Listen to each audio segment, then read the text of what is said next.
Chapter 5 is so massive you could literally fit an entire city inside it! And that's not even counting all the rooms we never got access to. And by the way, do you know how big Lily Lovebraid's mansion actually is? Well, ready? Let's get into it.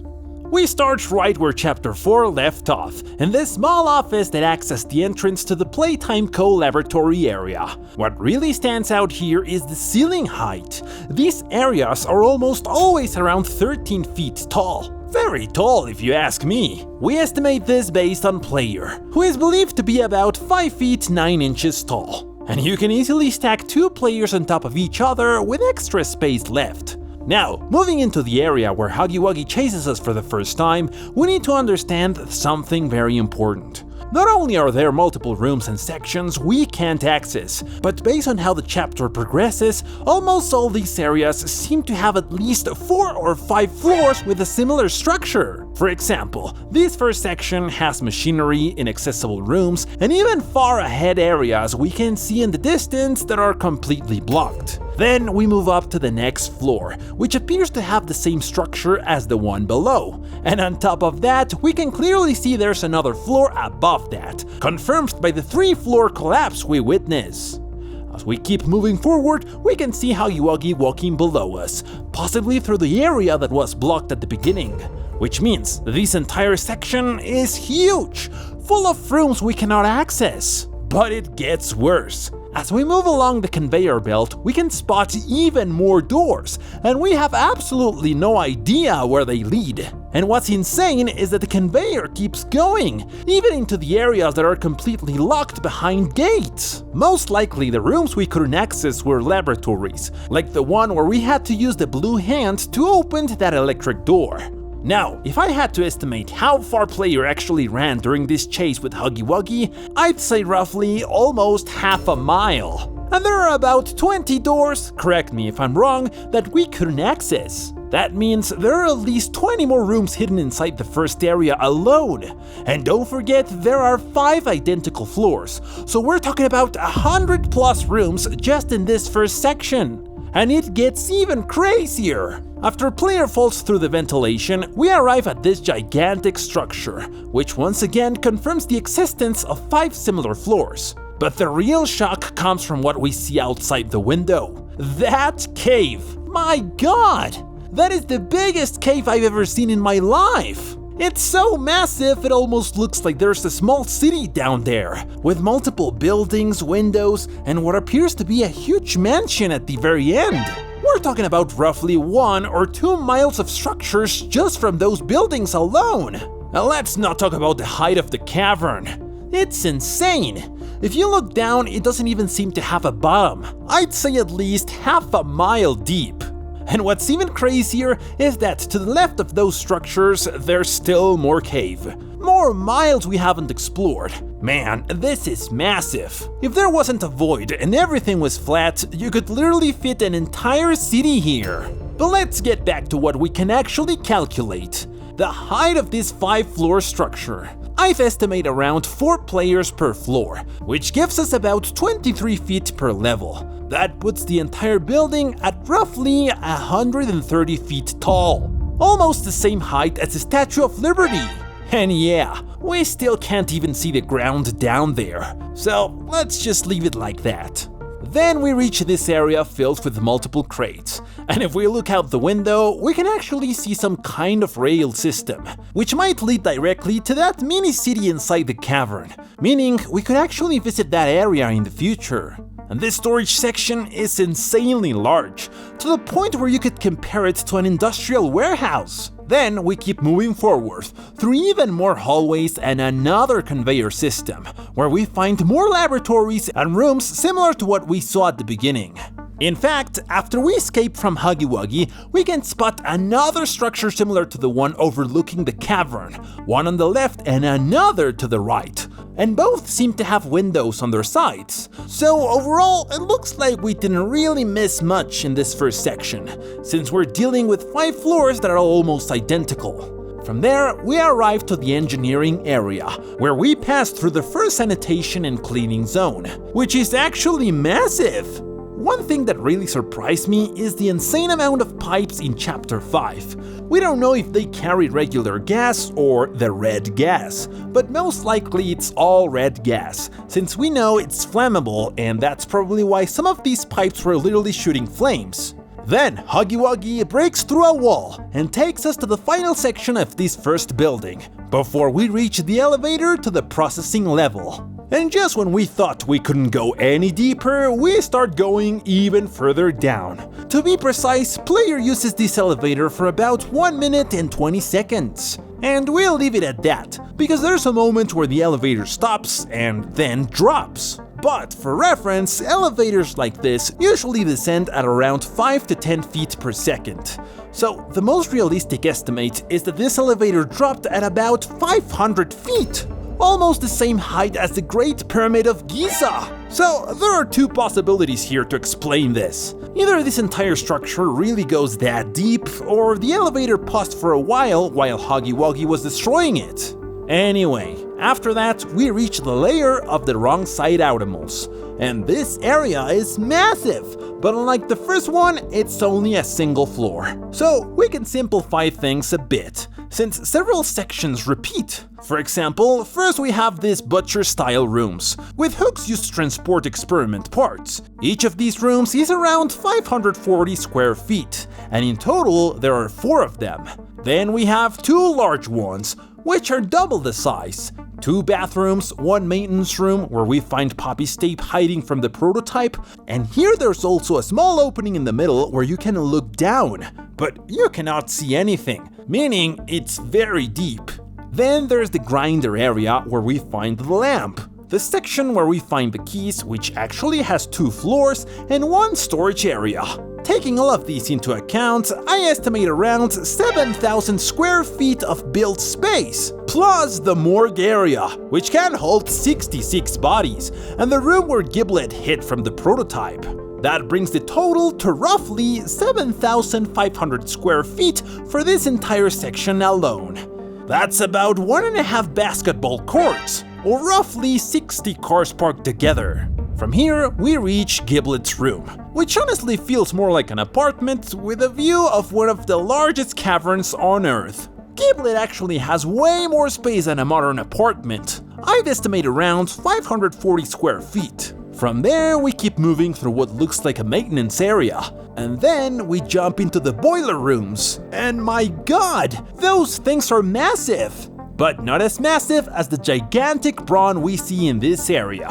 But wait, I'm getting ahead of myself. Before that, we have another section with computers, what looks like projectors and storage rooms filled with tapes or video recordings. If you want to get an idea of how big this is, I counted around 32 of them.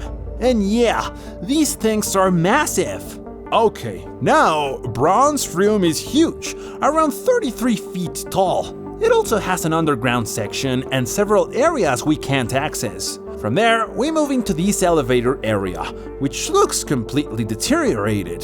There are 3 floors in total, and we return to the same pattern we've seen since the beginning. Each floor repeats with the same layout as what we see afterward. Then we reach another building, where we can look out and see what appears to be a gigantic area filled with poppy gel. I'd estimate it's about the same size as the first cavern area we saw. I mean, they look just as massive. And then we keep going and arrive at another elevator section, but this time it's 7 floors tall. We know this because we enter on floor 5, and there are still 3 more floors visible above. From here we enter the first biodiversity area, which even includes part of the next floor, a reception area, and 2 access points to other rooms. Then comes the biodiversity room itself, which is enormous, surrounded by multiple laboratory offices. After that, we have this gigantic area with a branch holding those creepy masks. And from there, you can still see the 3 upper floors we spotted from the elevator. Honestly, I don't even know what this place is supposed to be, or why it exists, but it's huge. Then we reach the area where we meet Chum along with Giblet, including a maintenance section and reception. After going through several hallways, we arrive at another massive area, which seems to be an industrial maintenance zone. This includes the section where Giblet watches us from above and where we obtain the magnet for the grab pack. We pass through multiple destroyed corridors and reach this insanely large zone. It contains industrial fans so huge they actually push player back. These things are so massive, about 13 feet tall. From there, we reach another elevator. We don't know if it goes up or down, but it travels roughly 82 feet, about 5 floors. After that, we arrive at the most disturbing area in the entire factory, the observation section, where the experiments were kept. It has 5 rooms on the lower level and 4 on the upper level. We also have to remember the reconditioning area, where they were forced to watch Gracie Green's projections. This section includes 6 projection rooms and Gracie's office. There's also an observation area we cannot access, the reception, red gas maintenance, and the memory machine. And of course, the hallway with multiple rooms where Huggy Wuggy escaped from. I mean, this is huge. I'd say it's roughly the size of a small hospital. From here, we move into the next chase with Huggy Wuggy. And yeah, it's long. It even includes a room with multiple decorated walls. And finally leads us to another section filled with projections. This one has 5 rooms in total, a maintenance area and a small lab. After that, we move into another massive zone, Sweet Street. I've estimated it's at least 3 times, maybe even more, the size of Game Station. It has an insane height, and it's so long that we actually have to cross it using the ice cream cart. And if Game Station was around 16,000 square feet, then Sweet Street is probably somewhere between 43,000 and 54,000 square feet. To put it simply, it's almost the size of a football field. And now we get to what everyone really wants to know. How big is Lily Lovebraid's mansion? Well, her mansion is massive. The first room she takes us into has 3 doors, and we have no idea where they lead. Then we reach her kitchen, which is actually a huge industrial kitchen with 2 refrigerators. Why? Well, no idea. I mean, she lives alone there. We also have the basement area, which even has its own prison, a furnace or heating section, and then we go back upstairs, where we reach the main hall, which I'd estimate is around 33 feet tall. From there, we move into the area that leads to her garage, which is fairly average in size. Around it, there are multiple laboratories where she was being observed. Then we go up to the 2nd floor, where we find her music room, which is very large. A small observation area behind it, another hallway that leads to her secret hideout with her poster, and also her attic, which is also average in size. And finally we have her bedroom, which also has more doors we have no idea where they lead to.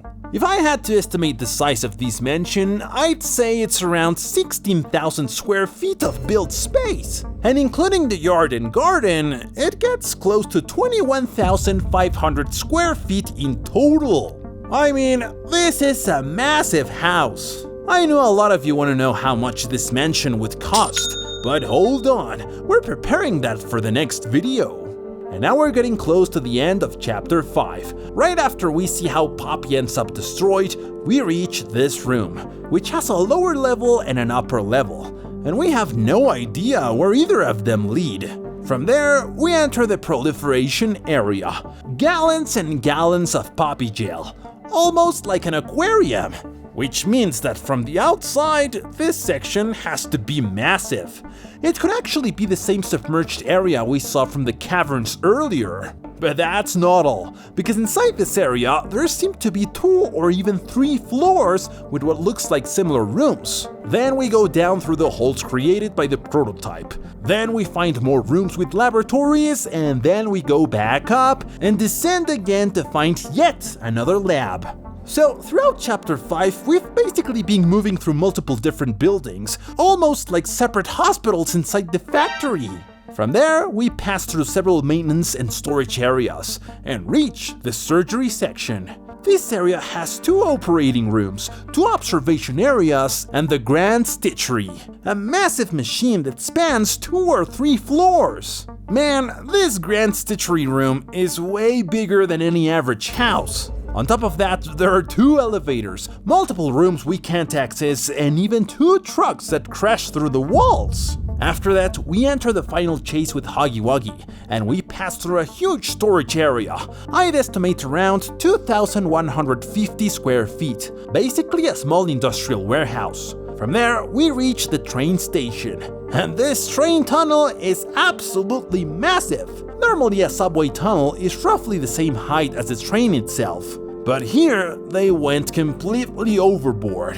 The train cars are about 8 to 10 feet tall, but this tunnel, I'd easily put it around 35 feet high. And as for the distance it covers, it's extremely long, but impossible to calculate precisely, since it depends on how long player takes to stop the prototype. But if I had to estimate, I'd say this train travels somewhere between 2 and 3 miles. And building something like that at that scale, it's insane. Then we arrived at the data center, which is also surprising. It's around 26 feet tall with 18 memory containers. Honestly, you could easily build 10 apartments inside this space, no doubt. So yeah, this is how massive Chapter 5 of Poppy Playtime really is. We're talking about 5 gigantic buildings and a massive train tunnel if you ever need to transport your groceries there. Personally, this is by far the biggest chapter we've had so far. Who knows how big Chapter 6 is gonna be? And don't forget to subscribe for when we drop the video breaking down how much Chapter 5 actually cost. See you in the next video!